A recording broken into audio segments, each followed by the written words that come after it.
I just didn't know much else.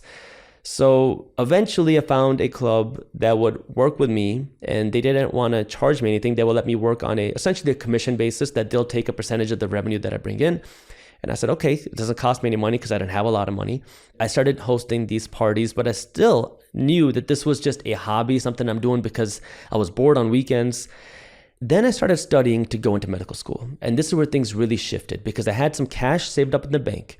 And now this is like the bottom of the 2008 crash, because I was in high school when the 2008 crash happened.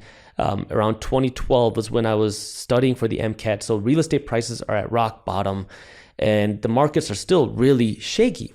And I'm starting to study for the MCAT, and I am bored out of my mind trying to study for this because I just wasn't very passionate about it.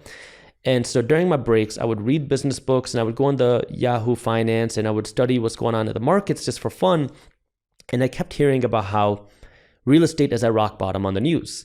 And the business books that I read always said that wealthy people invested in real estate. I had no idea what that meant. I didn't know any real estate investors. I didn't know what real estate investing was. I didn't have investor people in my family, so I didn't know what that meant. So I was like, well, if wealthy people invest in real estate, maybe I should invest in real estate. So I brought up the idea to my dad. I was like, Dad, I want to invest in real estate. He's like, shut up. You're stupid. Go study and become a doctor. You can worry about all this other stuff after you become a doctor. And I was like, okay. Now, I just want to say, I love my dad to death. My parents, this was just all they knew. They didn't have that financial education. But in the back of my mind, I'm always like, okay, what can I do? Maybe I don't got to tell my parents. I'll just do something else. I had a little bit of cash saved up in the bank from the party business that I was running. So I started looking at rental properties to buy.